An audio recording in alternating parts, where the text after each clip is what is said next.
That's going to make the last episode really hard to mix. I didn't golf clap it. Oh. Great. Just added an hour to edit. Anyway. Forgot to golf clap. Golf clap.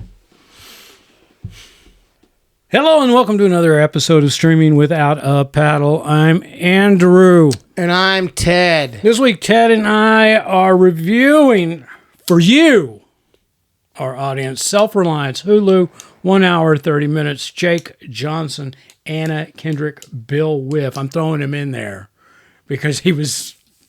Are you talking about the old guy? The he was guy. great. He was great. He was great. He was great. He was so great. Yeah, he was great. This is written and directed by Jake Johnson from New Girl. Millions I of always things. want to He's say great. My Girl. He's great though. But New Girl. Yeah. Yeah. So Let's Be Cops. He was the other half of Let's Be Cops. He plays a lot of disgruntled man children. Like he's like the drier.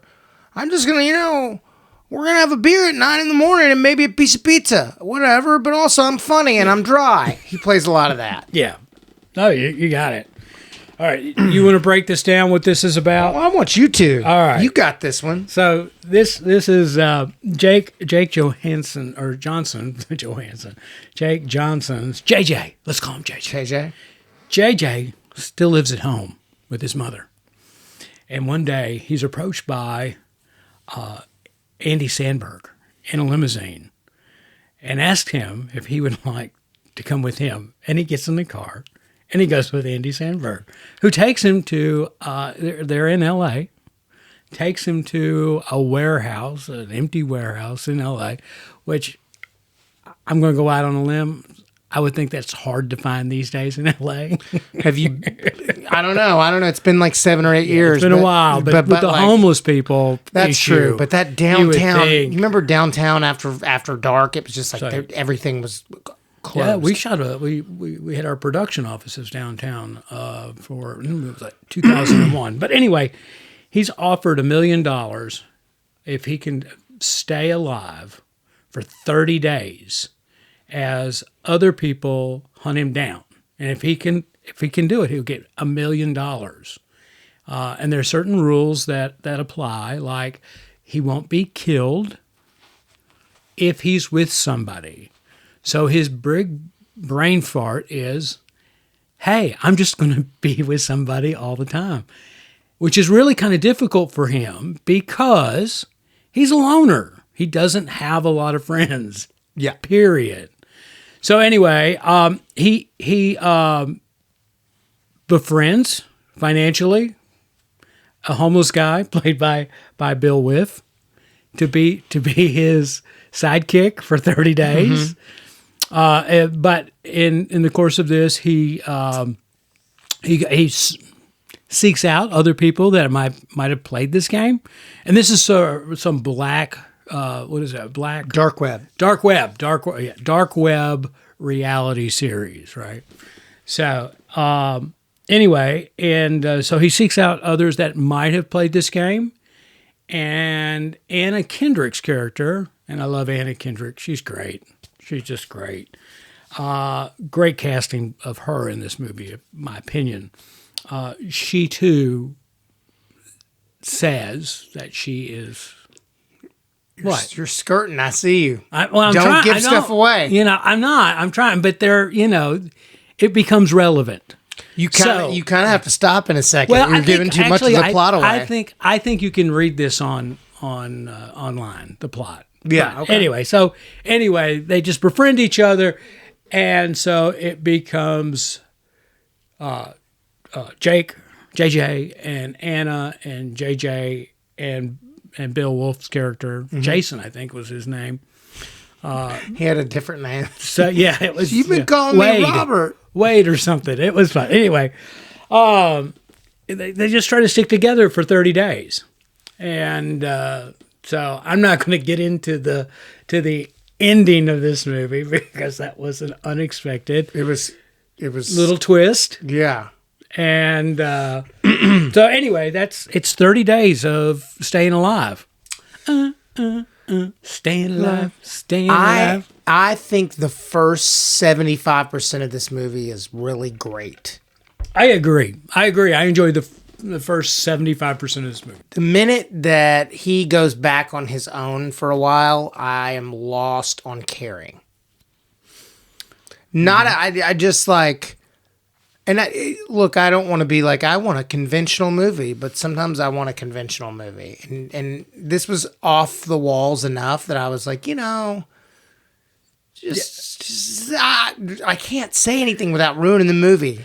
I think this movie had the same problem that a lot of movies have, and it's when it's being written. They first 75% of it is well written, well thought out, and then they look down and they see a page count, and they look at each other, the writers, and say, "Oh crap, we got to wrap this up." And when I say writers, it could be just one person looking in a mirror, but they look at themselves in the mirror and say, "Crap, we got to wrap this up because our page count's getting pretty long here, and it's going to be a long movie." This was only an hour and 30 minutes, which is a good length. I just think they rushed the ending. I honestly think they could have. No, I don't want it to go any longer than. No, I don't want it to go any longer. 30 minutes. I don't either. And it's just also like a first-time director. I was done well. Yeah, he did a great job. He was great in it, which I find insane to be in something you're directing. Yeah, I would never do that. And by the way, yeah, this is on Hulu, so that's unusual that they would. I say that. I don't know. I liked it. I did. I liked the movie. I did too. The ending fell apart. It fizzled out. It's like it's like going to the fireworks store, and that's the start of the movie. And you're walking through, and you've got $300 in your pocket, let's just say, and there's this big rocket, right? And the whole excitement, I mean, this is days before you're shooting it off, like at 4th of July. You get this rocket, and for days you're so excited about it, and so excited. And then the day comes, and this is the 75% of the movie. We're through 75%. And you put a match to it, and it takes off. And you're thinking, oh my God, this is great. It's gonna, and it goes, that's it. There's no sparks, there's no nothing. And that's what happened in this movie. Yeah. I mean, it felt like to me, and this is probably true, they had Anna Kendrick for 6 days. That's what it felt like. Yeah, I can see that. I mean, really, I can't wrap my head around why you would only have Anna Kendrick for 6 days. Budget. I don't know. She was doing a favor. I don't know, but it sure did seem like she was in like 5 scenes and then was out. And then came back to shoot one last day. Yeah, it fizzled out at the end. Self-Reliance, Hulu, 1 hour 30 minutes. I think it's worth a watch though. I've definitely enjoyed most of it. Yeah, the first hour and 5, it's a good movie. There's lots of weird stuff that happens, like Christopher Lloyd plays his dad that ran off on them, and he shows back up for a minute, and it's just weird stuff happens in this movie. Yeah. It's a crazy movie. Oh, and the PA, I forget his name. Yeah, the guy from Stranger Things? Yeah. He was great. He was great. He was great. So, you here to kill me? No. You're actually our favorite character. I'm in the PA. Yeah. I mean, the whole thing is very funny. I have a message. It's just like you start watching it and, I mean, whatever. You can read what it's about. Anna Kendrick takes off because she gets uncomfortable. And he's like, where are you going? And he has like 6 days left. And then that's where it just spirals. The minute she leaves, every batshit thing that could happen happens. I can't say it enough. I guess I have already. It just fizzled out. Yeah. They really came out of the gate strong with it and all this, but it did. But having said that, I think the direction on it was good. It was edited nicely. It was it was a good movie up until the end, and it felt rushed. Give Jake Johnson more. Let him do another one. Do another one. You won me over. I think this is, he's the kind of guy that when let's be cops. I wasn't a real big fan of New Girl. Mm-hmm. So I didn't watch that series a lot. I mean, I knew him on it and all that. So when he left that, I guess, his big thing was let's be cops. He did a good job in that. I mean, I'm not overly whelmed because he plays a frat guy. A stoner frat guy, not a jock frat guy, not a preppy frat guy. He's just kind of a stoner frat guy in his movies. I find that he plays the everyman sort of... He could be anybody. He could be any one of your buddies that you blah, blah, blah. Played, beer league softball with, played Dungeons and Dragons. He just seems... You're probably right. He seems like the definition of casting call everyman. Everyman sort of guy in his late to mid 30s. Even though I think he's 45. Yeah, lots of just for men on that beard and hair in that movie. Well, it was good to be back in L.A. I haven't been there for years, but this movie was done there, so. And you smell it. Yeah. I mean, you couldn't smell L.A. anymore. Like, it's like, oh, I live with my mom, and it's like all the houses are like 850 square feet. Yeah, let's call them bungalows. They're bungalows. Yeah. Anyway, you got any stories, Ted? Any stories? Yeah, I mean, I don't know what else to say about this. Oh, no, this is a short review. It is what it is. It is. And it ain't that much. No. I mean, do we want to put a score to this before we ramble on? Sure, we can put a score on it. I mean, for me, like as a comedic, I'm going to say comedic.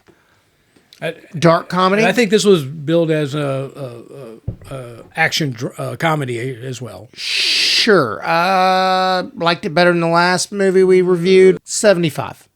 Okay. Just in general? Yeah, I mean, there's no need to put it as a separate movie. Yeah, I'm as just a general movie. I'm not going to be that generous just because it really this was a 68. I mean, I hate to say it, but it's nothing special. And I don't know what you could have done for me besides me being a boring person that's like, no, I want the guy and the girl to finish this thing together and it to be a whatever, and they have a thing and it's great, and it doesn't. It finishes very strangely. And yeah. Anna Kendrick was, again, I like her and I liked her in this movie. She played her role very, very well, but she was completely underutilized. Maybe this is a problem when you have a writer, director, leading star. All three. That's who he is, Jake Johnson. So when he penned this script, he was thinking one person through this movie. Me. By the way, that's the first, last, and middle names. I think that that's a problem. Yeah, I get that. That's why I don't think you should direct yourself unless you're a freak of nature that can figure it out. No. I think he just got Anna Kendrick to do a favor for him because they're probably friendly. I don't think she was well. I mean, I'm not disagreeing with you, but when it was written, there should have been more storyline of her. Right. All right. Let's do this for a second. Let's take Bill Wiff's character, Wade, Jason, whatever his name was. Phil. I don't have a clue.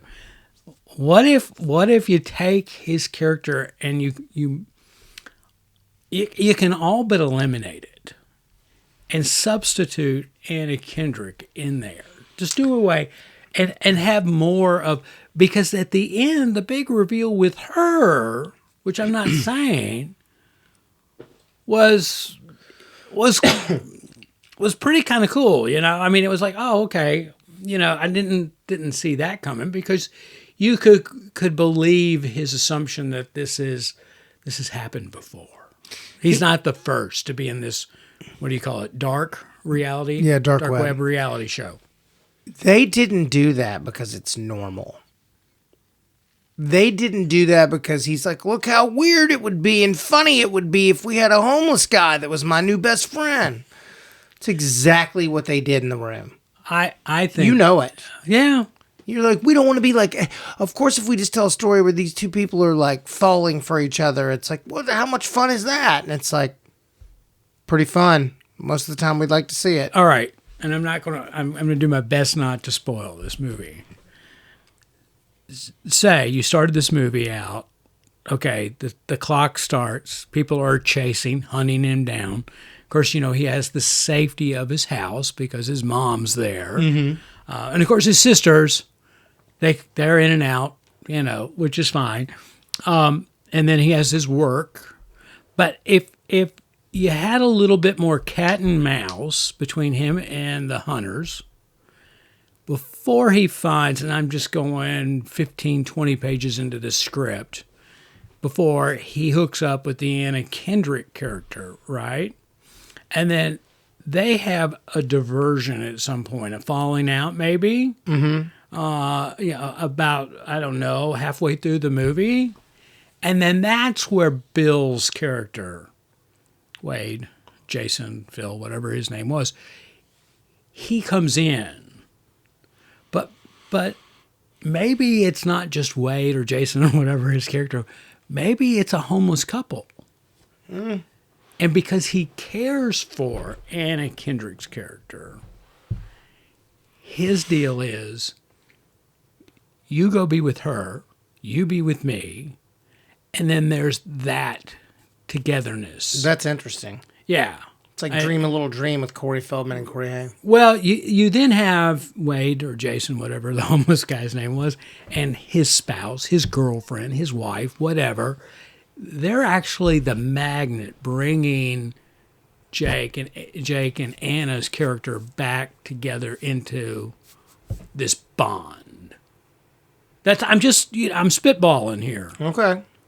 I mean, but you needed more Anna in this movie because she brought a lot to it. Okay. I mean, I'm just I'm with you. My opinion. He was great. It just needed a little something more of her. What was that? Can't remember the name of the movie we watched with Audrey Plaza. The one where she's like the Emily the criminal or whatever. Yes, Emily the criminal. This movie has that tone. Yeah. It's very. It's not the L.A. I ever knew, but then again, I was in L.A. a long time ago now. It was very. It's very muted. It's very. There's not a lot of. It's not real poppy. No, that's very good. The interesting thing is, why do we keep having these 40-year-old people my age, Aubrey Plaza and him, playing these like people that are supposed to be like early 30s? Because again, there's nobody. There's nobody. You're right. You're right. Aubrey Plaza. I'm sorry, Aubrey Plaza. If you're probably more like 37, 38. I don't know. Yeah. But I mean, he's at least my age. Again, somebody not on my list of woo. Aubrey Plaza. Yeah, I don't understand. Is there not one single 30-year-old out there acting? And if they are, I guess none of them are big enough to get a movie. Well, maybe it's like Jenna Ortega. She's maybe so busy they're just canning all her stuff. She's 22. She's great. Signed up for Wednesday. I'm just trying to season 2. I'm at a loss. But anyway, all right. Ted was more generous when he gave it a 75, and I was 68. 68. So I'm not going to watch this movie ever again. I'm not. I'll probably pass it up if it's an option. I'm not going to watch it again. I mean, so for what it was. Anyway, all right. I guess that wraps it up. Yeah. The tone of this episode is the tone of this movie. It's true. Yeah, it is. It's pretty bull. Yeah. Hollywood, L.A. is more hopping than they portray it, at least how I remember it. I definitely remember this being a little more L.A. for my time period, but also there was like whatever Vanderpump Rules. That was the same time period as me. Yeah. I don't know. Well, who knows? I just don't remember L.A. being so gray. Yeah. You're right. You just, there weren't too many streets that you would drive down or walk down in L.A. And that were so gray and dark. Yeah. It was always sunnier and warmer, and the people were more alive. Well, I just want to know where he's walking around in, like, I don't know, where the slums of Glendale. I don't know what's going on. Are there slums in Glendale? I don't think so. I don't either. I don't think there's slums anywhere in any of those little pockets of Los Angeles. Oh. Anyway, all right, guys. Thank you for listening to Streaming Without a Paddle. I'm Andrew. I'm Ted.